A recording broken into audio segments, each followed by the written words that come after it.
Good evening, my friends. It's VJ Franz K, and we're going to do a quick unboxing of the Deluge from SYNTHSTROM. Now here it is in its package.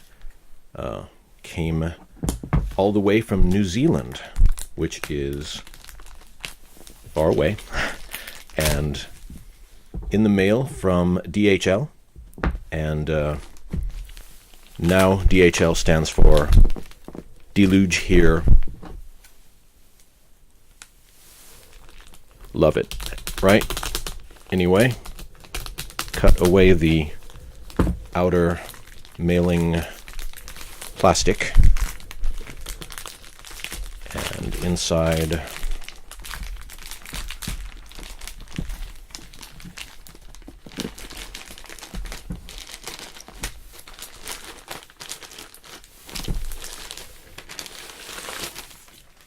is a cardboard box with tape to seal it on the edges.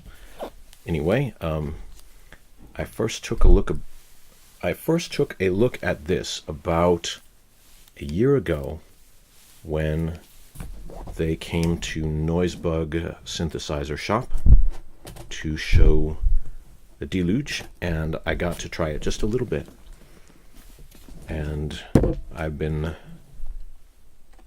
it's been on my radar since then, checking it out and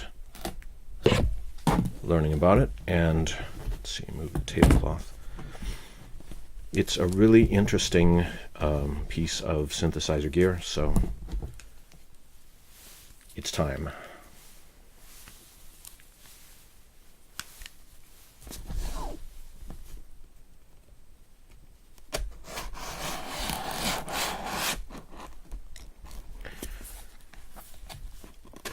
I have often described myself as a drum machinist because a lot of my favorite gear could be described as drum machines, but this thing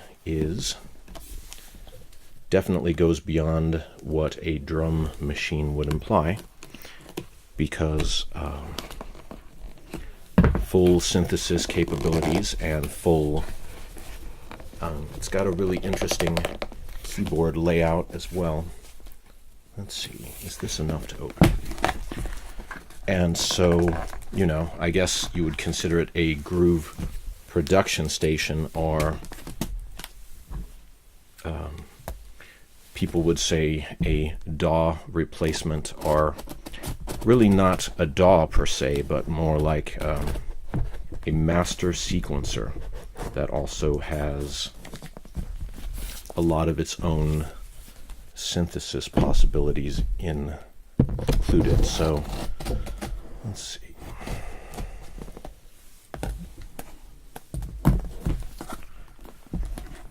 Got enough to open it there? Well, it's good to know it's nice and secure. Oh, there. I see. Won't take off the front. I'll just open this like this. Okay, and here it is. Standard USB cable, because it can be USB powered or charged, but it has its own batteries internally. So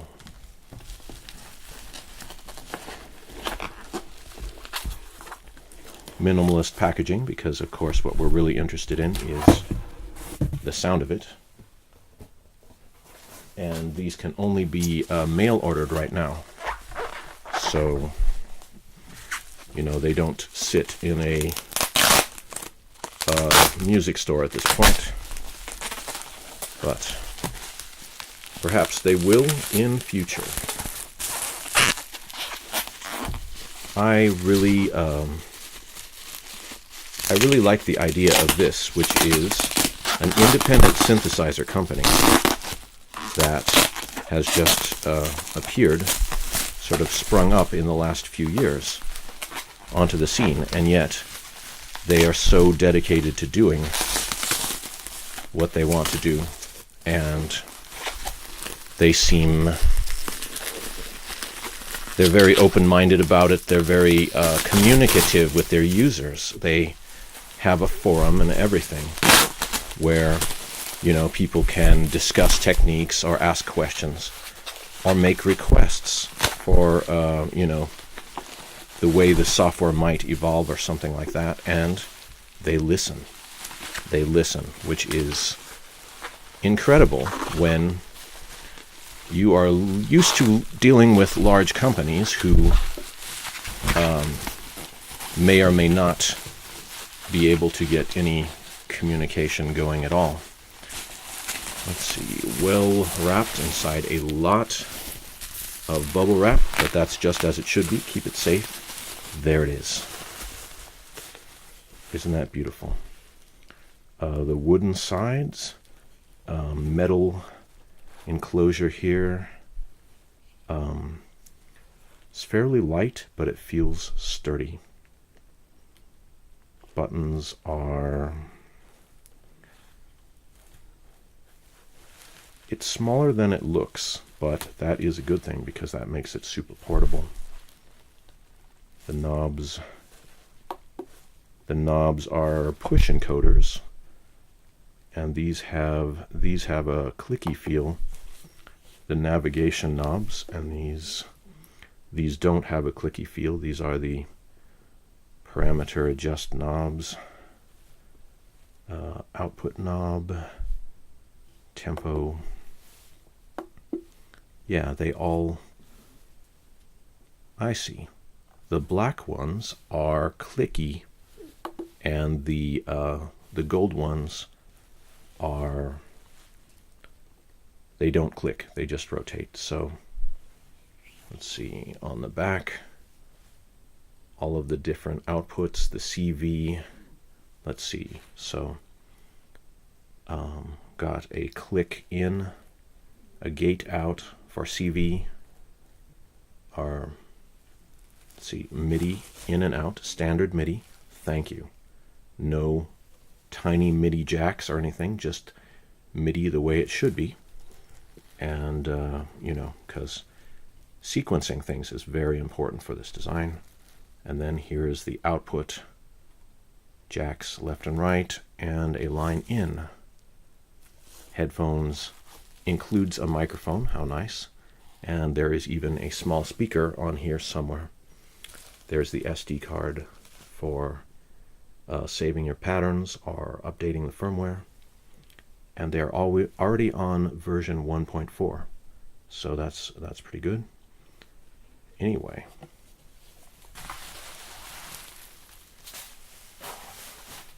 enough talking about that, right? I'm going to quickly switch it on, but I'm not going to get started until I'm ready to begin my 15-minute, or wait a minute, my 2-hour challenge, right?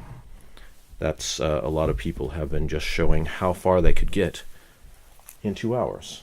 So I'm going to do that too. But anyway,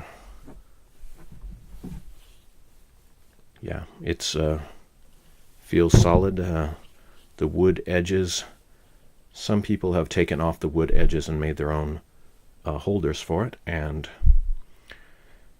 without spoiling it, I'm definitely going to be making my own holder for it too.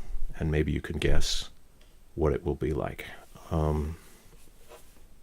Anyway, nice, feels good. All right, I'm going to switch it on, see if it is charged, though it may not be.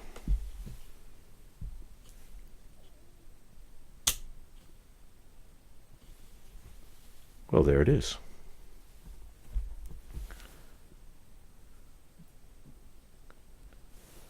So I'll zoom into the thing here. You can see the parameter knobs have this sort of golden scale beside them to show how much of the parameter it is. So that's a good way to do it with these so-called endless encoders, and yet you can see the value that's in there. So then you have the different parameters that you can edit. Then go across here and select what the gold knobs are currently modulating. So wow, that's great.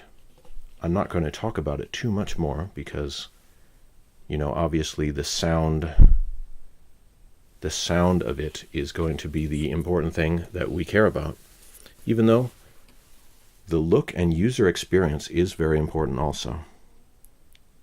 Let's see what my serial number is. It's a good one. All right, and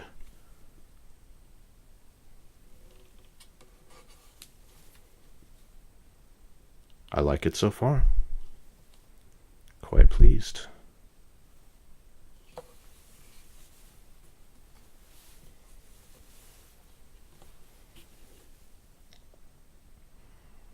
Without further ado,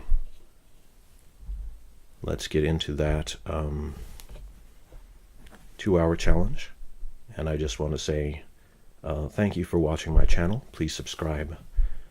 Please become my Patreon subscriber as well, because obviously dealing with synthesizers and other things, music software, it's an expensive business, and the more extra funds I have to deal with, the more things I will be able to cover.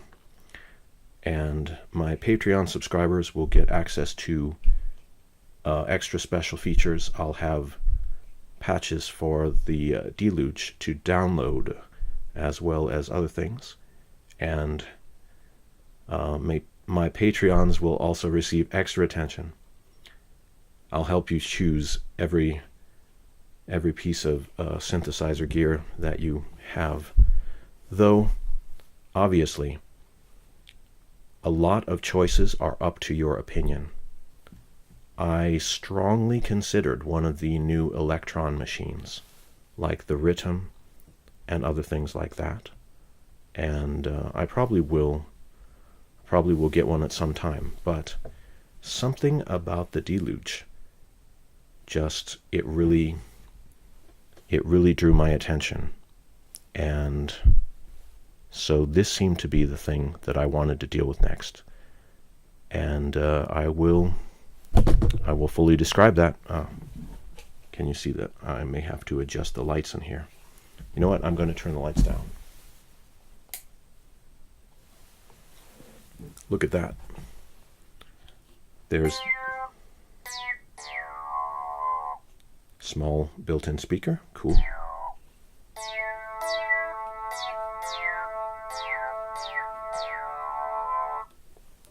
Cool. You can see all of the scroll up or down into the scale.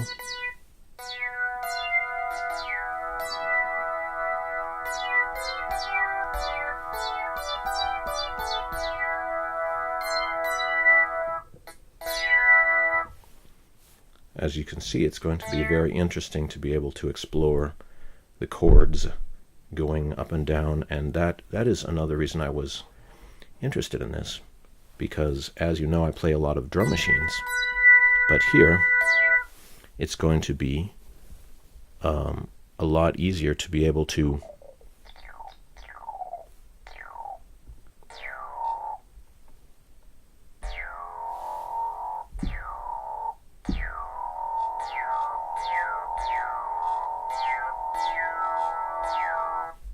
sort of explore different chord structures and arrangements.